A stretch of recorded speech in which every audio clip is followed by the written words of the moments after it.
Hey everyone! If you're a fan of the show, please head over to mikeyop.com and click the subscribe button. It's the best way to support us, and it's free. That's MIKEYOPP.com. Thanks! Hi, I'm Mike Oppenheim, and you are listening to Coffin Talk, Interviews with the Living, a weekly podcast that explores how our views on death affect the way we live our life. This week, our special guest is all the way from Brisbane, Australia. Her name is Katische Haberfield, and she's an intuitive sound healer, energy healer, and past life regression therapist. She also runs a blog and a podcast, and her regression sessions are for you if you wish to make sense of your life by understanding your past, present, and future incarnations. Now, here's where things get a little different than normal. I'm going to have a session immediately following this podcast with Katische, and I'm going to encourage all of our listeners to go ahead and email us if you want to hear how it went. And once again, thank you to Katische. Hi, Mike. Thanks for having me. Oh, absolutely. Thank you so much. As you know, the basic format for the show is we just like to ask three simple questions, which is how old are you, where did you grow up, and what generation, if any, do you think you belong to? Okay, easy. So I am 46 years old. I live in Brisbane in the state of Queensland in Australia. And before getting into the line of work that I do now, I would have identified myself as Generation X. But now I don't have a particular generation identification. I see myself as a continual stream of consciousness over time. Awesome. So we're basically already to the most meaty and important subject we get to, which I love. So you know what? I have a feeling since we're going to be doing a session after this, I really just want to kind of let you have the floor. So in whatever order you think is better, you can either explain what you currently think happens when you die, or you can explain the road to getting there and then tell us. It's entirely up to you. Okay, well, because all your other guests do the road to getting here, I may as well explain that because it's kind of a little bit weird to be a past life regression therapist, yeah? Indeed, and thank you. I'm just dying to hear this. So probably people say, how did she get here? And I mean, to start off with, I was pretty conservative, pretty mainstream. I started off at doing my undergrad and I went straight into my postgrad. So I did a Bachelor of Business and then a Master's of Business. Then I went and got hired by, at that time, the largest consulting firm in the world, Accenture, who were known as Anderson Consulting. And I worked in e-commerce. I moved to London and worked for a .com before the NASDAQ crashed. So we were working on how to get the internet on your mobile phone. Aging myself right now. Wow. But yeah, so e-commerce was my world. And I thought, I lived in Brisbane, I worked in Sydney and then Melbourne and then moved to London. And I was like, see ya, Mum, see ya, Dad. I'm coming back when I'm a CEO and you can visit me in New York. And it didn't work out that way. I got very disillusioned very quickly with the corporate world. And I then I did the backpacking thing as I went around Europe on the way home from living in London. And I thought, what the heck do I do now that, the NASDAQ has crashed? And I thought, follow your passion. So I like to drink wine and eat cheese. My family are third generation cheesemakers. So I went and studied winemaking and wine marketing at university, which led me into working in the wine industry for a while. And then when I had kids, I was a university lecturer. And like the spiritual thing didn't start until, so here's the scene. Imagine I am married. I have a husband, bless his soul, who hates the city. So we live in rural and regional areas. We have 2 kids in a short space of time, and my dad gets diagnosed with stage 4 terminal cancer. I leave my husband, so we get separated, and then a friend has an accident on her push bike, falls off and has a double brain stem stroke and becomes locked in, so the kind where you can only blink your eyes. Oh my gosh. Wow. So and then my dad dies, and then she's alive. But in an 18-month period of time, the world just went whoo. And I had always been interested in death. I had always been interested in NDEs. Like I always read books on them. Don't ask me why, just always interested. I had always been interested in religion. Oh, sorry, real quick for our audience, NDE is near-death experiences. Yeah, always been interested in religion, but didn't have a religious family. My mum was Catholic. My dad was Protestant. They were non-practicing. Dad used to drop me off at church on a Sunday morning. He didn't go. He read the paper in the car park. And he said, you have to go until one day you say to me, I've had enough. And then one day I said, I've had enough. I went to a non-denominational, non-religious school, but in year 11 and 12, so senior years, I chose to study the religions of the world. I thought it would be cool to do theology or philosophy or something like that at university, but I studied business because, practical, got to make money. And it wasn't really until, fast forward to when I was like 35 that I actually became interested in spirituality. I actually started to question the world, and that's where it all began for me. So I guess from there, I found at that time, which was through no fault of Christianity's, but I identified as being a uniting church within and a Christian. But when I was struggling with how to be a good Christian, how to keep my family together, and I couldn't find a solution for that, I couldn't find the comfort that I was looking for within the church. I mean, I had just started because my kids were born, taking them to church regularly, and we christened them and did all that sort of stuff. And so I was searching for some kind of a comfort, I guess. But what actually ended up happening was when I separated from my husband, and I talk about it in my own podcast, is I ran towards Buddhism, and I spent a lot of time in a local Buddhist monastic setting here in Australia. And I would classify the next sort of 8 years of my life as exploring Buddhism before moving now into classifying myself as not identifying with a religion, being spiritual. And so real quick, just because you're doing a great job. I mean, I'm spellbound, but I am a little curious about like how old you were and how old your children were at a few points of the story, because for me, it'll help me imagine it better. So when your father was diagnosed, how old were your two children? 1.5 and 3. Okay. And so you were like about 30 or in your late 20s? 33. Yeah, around 33. 33, okay. Yeah. So I was just trying to keep track of the timeline, because for me it's very relevant. Just because I think people, their stages of growth and their, perspectives change as we age, but also with the age of the children and the marriage and all that. So I'm caught up. I feel satiated. Thank you. Yeah. So I got married just before 30, had a baby at 30, divorced completely by 35. Okay. Got it. Thank you. All right. And now I'm 46, so I've been divorced and single since then. Okay. And you share the two children? I have them like 97% of the time because he works away. Okay. Got it. And I'm asking only because I'm trying to figure out like where, if the children are around, you're going to Buddhism with them and stuff like that. Yeah, so the children and I have talked about reincarnation since like they were babies. Okay, cool. Awesome. It's just always been part of the thing, but they have both gone their own path. We have one who is completely shuts down if you talk about religion. But he's fascinated by history and civilizations and the Romans, and you know what I mean? That's his mindset. And then the other one, he's happy to talk about Jesus and Christianity.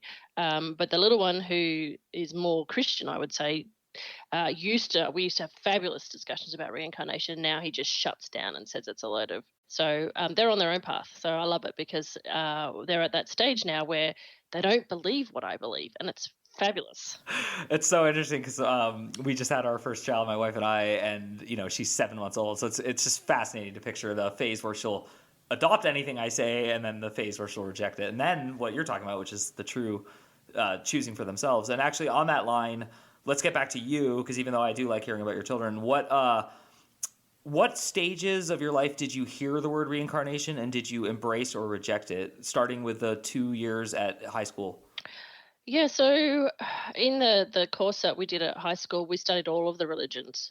So I guess it would have come up when we studied, Hinduism and Buddhism. It was just, like within 2 years you had a certain amount of time for each religion. I don't particularly remember a lot about it, but, I remember starting to question things when, the fellow who ran the course for us, he was an Anglican minister, and I loved him. He was just amazing.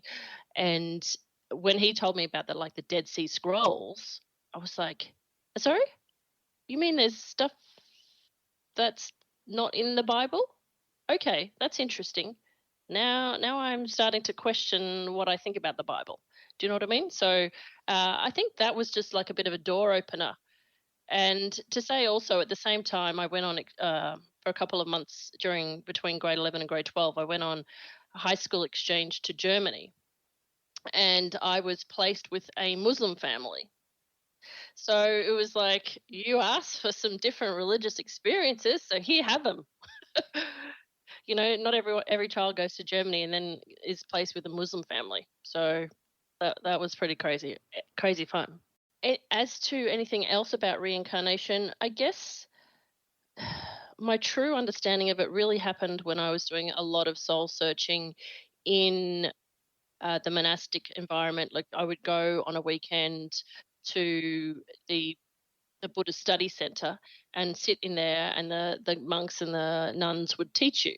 And so I would do courses at that time about karma and relationships, because that's what I needed to understand. I was like, what's wrong with me? Why can't I keep my marriage together? Why do I suddenly really dislike my husband? Everybody else in the world loves him. Why do we have this terrible relationship? Um, you know, I was the one here. Here's the interesting part. I was the one who proposed to him. I had this real need to. So I was like, I put myself in this situation. So somebody give me some answers as to why, why? If I chose this, why do I choose now to potentially exit it? And it was a real soul searching moment. I had my own Britney Spears moment as a result of it. I thought about it so hard that I created stress welts on my head, and I had a panic attack and famously shaved my hair off with a razor in the bathroom and a pair of scissors one night, because I thought it would heal the welts, and sent myself off to a psychologist the next morning. Mom, I'm bald.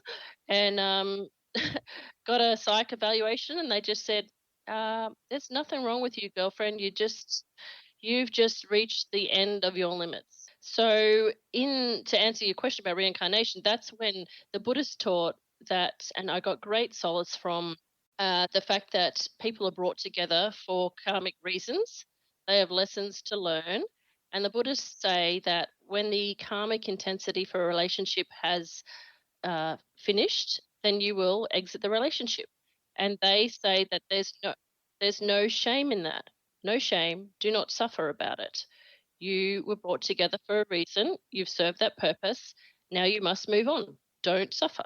Wow, I have never heard of that. Now I have to ask a nuanced question. When the official relationship ended, meaning the marriage, you still have a relationship with him. So is the Buddhist adage for this like referring to just the contractual marriage / like if you're dating someone? Yeah. Okay, so romantic. Okay, cool. Well, that's fascinating. Wow. Okay, so please continue. I've never heard that. That's great. Yeah, and I was seeing a Buddhist psychologist, psychotherapist at the time, and she explained it to me because she went through the same thing. She said, look, when my first marriage failed, I went to my teacher, who was the Lama Zopa Rinpoche, and he's just like, in modern terms, dude, like, don't stress. It's okay. You haven't failed. And she's like, what? And he's like, that's just a Western interpretation that you must suffer through marriage. Just and Buddhism is all about logic and reason. He's like, check your logic and reason. Think about it. What is the pretext that says two people must stay in a relationship that is detrimental to them if they can't repair that relationship? They call it grasping and attachment in Buddhism. So it's like you are grasping. You're trying so hard to save that you're grasping and you're attaching yourself. It's like you're trying desperately to throw a barb back into that other person and hook you back in, but it's like there's nothing to attach to anymore. So let it go. Don't be attached to the relationship and let be what will be.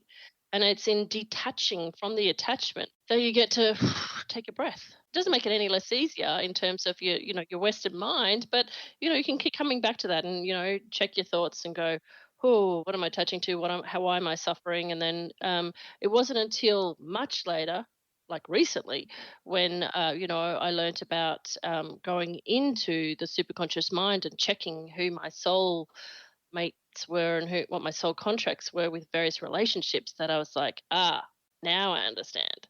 And his privacy is paramount. And I was like, okay, we have an agreement there and we've met before. And it's got nothing to do with him, and he isn't meant to find out. The stuff that you discover about past lives is your personal private information, unless you choose to share it for teaching purposes or whatever it is. But you must not necessarily run to that person and say, hey, you're a nasty person. Do you know what you did to me in last life? Or you know what I mean? Like it's got nothing to do with that. If they want to find out if that's on their path for this life, then that information will be revealed to them. But otherwise, it's your sacred information that you have to learn to keep to yourself, because you've been given that higher purpose of information for you to ease your suffering. And actually, I have a sort of random question, but it might not make sense because I don't know what the law is in Australia. But in America, if you see a counselor, a therapist, any person, they're required by law to report any knowledge of, like, for example, child molestation, elder abuse, like abuse in general, domestic violence. Like, there are certain codes of, it's not ethics, it's literally the law. Like, they have to report it. So you, as a past life regression therapist, are you required to report something that someone admits to doing in a past life? It's finished business. A past life is a finished business. Unless it's like, I have never come across it. The only time I've ever heard of it when I've been researching other people's case studies is where a little boy believed he was a certain person in a past life, and he was murdered in that past life, and the past life was in our current time frame. So, like, he was born, he was like 2 or 3 or 4 or 5 or whatever, and he just wouldn't stop talking about his past life. And he knew he'd been hurt, and they took him to that location, and he actually found his own shallow grave. Wow, that's intense. Actually, bookmark these fun, awesome stories because I'd love to ask you more about them. But I do want to definitely hear not only the rest of your story, but also what you believe happens when you die. Not when we die, but when you die. So it depends, in my opinion, and I believe, and from what I've seen with my clients that I help understand past lives, your beliefs before you die are going to create the environment that you see when you die. So basically, when you die, the spirit leaves your body and you follow the white light. And then what happens after the white light depends upon your religious upbringing and your beliefs. So what I have seen and witnessed, so to speak, in my sessions is that people follow the white light, and then what they see next is the environment that they believe in. But generally, somebody comes and greets them, a spirit guide, a friend, a family member, a soulmate, and they take them up to the afterlife. There, they then, depending upon their soul's journey, goes directly to healing. And so that healing chamber is where you review your life.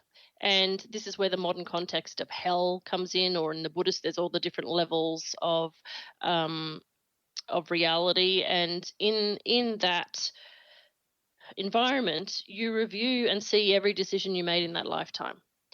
There's no judgment from anybody else except for yourself, because you know what you came to do. You review against what you were supposed to do, and then you feel and see the suffering that you caused everybody or didn't cause everybody. And so that's where the concept of hell comes, because if you've killed somebody or hurt somebody or destroyed somebody's opportunity in life, you're going to feel it. And so people who have done things that are terrible spend a very long time in healing, a very long time. Once you finish the healing and you reviewed your life, then you go and do more learning, you catch up with your soul family, and then at some point you're going to be taken to the soul council or the light council, who will help you choose your next life. Wow. I mean, we interviewed someone named Christian Sundberg who 1000% agrees with everything you said, and he talks about it like matter-of-factly and almost like with boredom. Not to discredit him, to give him credit. Like, it's just this So he had a prenatal memory at the age of 30, and his prenatal memory was exactly what you just talked about. Yeah, it's fascinating. It's just absolutely fascinating to me. So really, it's just the transition that's going to match my belief system. It's not actually the final destination. That's going to be universally the same, is what you're saying. Yes, the transition it provides you context so that you're not scared or afraid. It's what you believe, it's what you see. It's the purpose is to comfort you. So if this is fake, this is not my belief, but if I did believe that like my current wife who's going to outlive me takes me to the chamber, is that still going to happen? Does that make sense what I'm asking? Can you take someone who's still on earth and alive to be your guide? Yeah, well, because you and I exist here, but also simultaneously up there. Ah, okay. Wow. Because there's only a portion of us here. So our higher self is always on the other side, and it's just the portion of our soul that has chosen to incarnate to have an experience as a personality, an ego-based human, that then goes up. So yes, your wife hypothetically could be the person that meets you, because if she's one of your soul mates or soul guide, soul family, then you're everywhere at the same time. Totally makes sense. And then I have like 4 more questions to ask just on this very specific subject. And I love the way that you matter-of-factly answer. So if for some reason you don't feel like that, I won't, be upset. But you spoke about you'll spend a longer time and use the word time. And from what I understand, time and space are relatively connected and then also unrelatively. So are you referring to like meaning you can't reincarnate in Earth time and come back here quickly? Or are you referring to literally like there's actually time in the beyond here dimension? What I'm referring to when I say time is our human understanding of time. There is no such time isn't linear, but our brain as a human is designed to understand linear time. So it's very hard we can talk theoretically about the fact that there is no time and that all incarnations are happening at once simultaneously, but it doesn't really help our brain because we kind of go into meltdown. We're like, I can't deal with that. What do you mean? So yeah, it's my understanding is that once you go up there isn't what we call human time, but human time on Earth still keeps ticking. And then my understanding is that when you go to choose a new incarnation, you can actually choose what time period is best for your soul to go back into, because time happens all at once. But that's kind of like a real brain fry. Okay, last brain fire question, but I have to ask because I write science fiction sometimes. Is it possible, both in theory, or have you ever come across an individual who their higher self had 2 humans on Earth at the same time? Absolutely possible, yes. Wow, my mind is totally blown. Okay, wow. So I could, in theory, like shake hands with myself and my higher self is just giggling and I don't know it in either incarnation. Yes, but yes. That's a simple, easy yes. And I know that, and I can't tell you why, but I know that from personal experience. Yes, it is possible. Yep. Okay. And actually, that was a perfect segue because we're kind of connected on this subject. How much of your own past lives are you not willing to share, as in like, I want to hear gossipy details, but like, how much do you keep personal and how much do you share with other people? I'm pretty open. I mean, my podcast, you can listen to episodes where I go into past lives, and some of them have been horrendous. I've actually been told by people, oh, please stop doing those because it's turning people off. But if you're on a spiritual path and you're here to be a teacher, then you've been both bad and good. Wow. Because bad and good is just black and white. So I share the bad experiences because it's on my path and there are deep, deep, deep learning lessons. So I've shared experiences where I was a monk in what's currently Westminster Abbey. And and I teach about self-punishment and how I was taught in that life to punish myself and how that has implications still 700 years later for my life. But there are ones that I don't share, yeah, that's for sure, because, I have children and they're teenagers, they're very impressionable. Could you imagine if someone from school Googled and they're like, oh, your mum reckons she is. I'm totally going to go and listen to your podcast. And it's actually my favorite subject, and I love near-death experiences too. We have a little bit of time left. I want to give you your chance to say whatever you want to say, and I do want to ask for sure 2 more questions. So I'm going to get my 2 out of the way, and then I'm going to kind of let you navigate the rest. The first question that I wanted to ask was, is there anything like trepidatious with the career that you would want to warn someone about who is interested in going into it? Meaning, have you ever not about having your own past life regression analysis, but in the experience of hearing others, is there anything like dangerous or something you didn't see coming? No, there's nothing dangerous. You have to understand that to do the work to help others, you have to do your own work deeply at the same time. So you can't be a past life regression therapist and not go into your own past lives. It's just a prerequisite. You have to be willing to do what your clients are willing to do.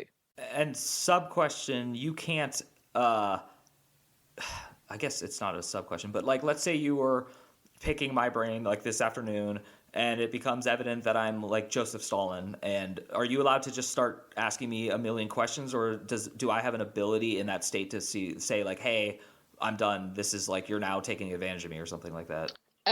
You're always in control. Your higher self is in control. Okay. They will protect you from knowledge that you're not ready to hear or see. Oh, wow.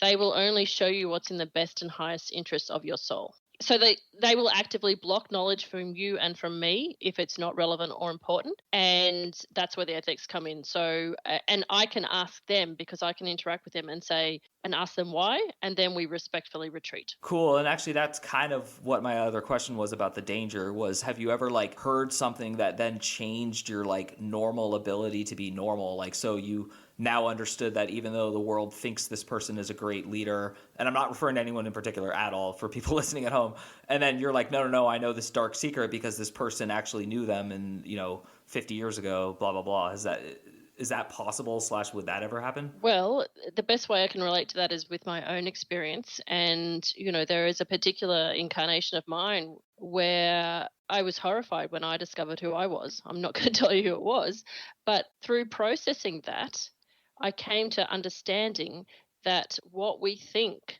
about what happens to people is different to the spiritual reality. So people take on spiritual tasks to do things, to be catalysts in this world. Sometimes, unfortunately, humankind needs certain things to happen in order for stereotypes, cultures, religions, financial institutions, oppression, whatever, to be experienced at an intense level so that it never happens again. So in my words, not yours, just for everyone listening, maybe it's a case of don't kill the messenger. Like, for example, I've always thought that perhaps Adolf Hitler was actually a very, very, very enlightened saint who came back to Earth to do humanity a favor. Again, send me hate mail, whatever you want. It's just a theory, but is that kind of what you're saying? Yes, and it actually is. You can...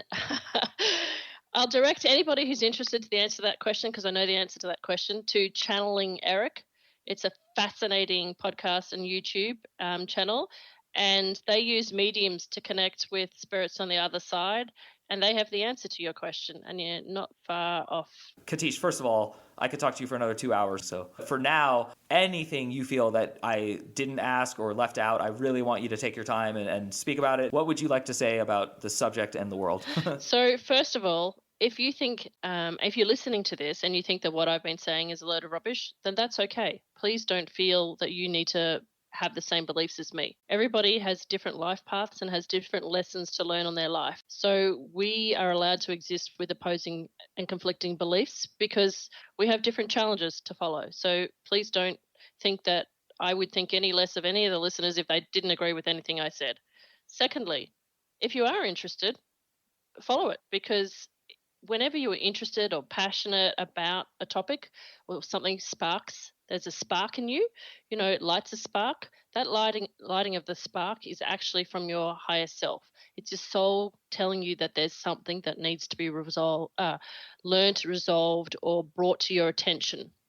So always follow the sparks of interest, because there is a divine calling in that.